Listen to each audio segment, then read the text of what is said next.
3 साल पहले जब रेखा कॉलेज में थी तो मुझसे गलती हो गई थी और मैं प्रेग्नेंट हो गई थी। तो मेरे बॉयफ्रेंड ने मेरा साथ देने की बजाय मुझे छोड़ दिया था।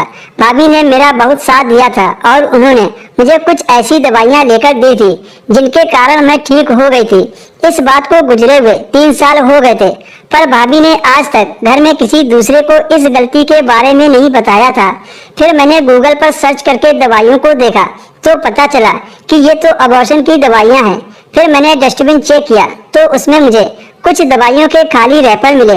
मैं तो परेशान हो गई और भाभी के बारे में गलत सोचने लग गई कि कहीं मेरी भाभी प्रेग्नेंट तो नहीं है।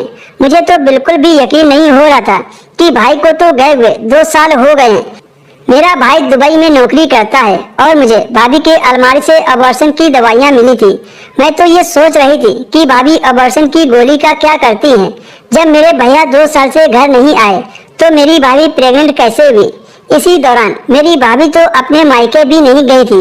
घर में मेरे छोटे भाई के अलावा और कोई भी आदमी नहीं था और मेरा छोटा भाई तो अभी 15 साल का था।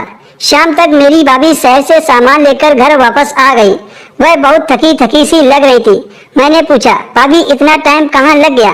तो भाभी ने कहा, तेरी शादी का कुछ जरूरी सामान लाना था, इस कारण लेट हो गई। पर मुझे तो शक हो रहा था कि कहीं भाभी किसी अस्पताल में अबॉर्शन करवाने तो नहीं गई थी। फिर रात को भाभी के फोन की घंटी बजी। भाभी उठकर यह बोलते हुए बाहर चली गई कि तुम्हारे भाई का फोन आया है।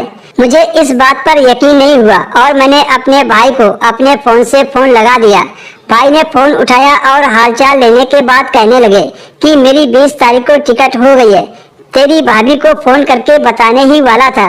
मैंने कहा, भाभी के लिए मेरी तरफ से एक अच्छा सा गिफ्ट लेकर आना, वह मेरी शादी के लिए बहुत मेहनत कर रही है, पर भाभी को इस गिफ्ट के बारे में कुछ मत बताना। थोड़ी बात करके मैंने फोन काट दिया। मुझे तो भाभी पर यकीन ही नहीं हो रहा था। मैं तो अब पूरा सच जानना चाहती थी। मेरे भाई के आने में थोड़े दिन बचे थे और भाभी भी अब पूरी तरह ठीक हो गई थी। भाभी का सच जानने के लिए मुझे उनका फोन चाहिए था, क्योंकि उनके फोन से ही पता लगाया जा सकता था कि वह किससे बातें करती हैं। फिर एक दिन मैंने भाभी से कहा, भाभी मेरा फोन स्विच ऑफ हो गया है, क्या आप मुझे अपना फोन दे सकती हो? मुझे थोड़ी बात करनी है। मुझे पता था कि भाभी बहाना जरूर बनाएंगी। एक रात जब मेरी आँख खुली तो देखा भाभी कमरे में नहीं थी।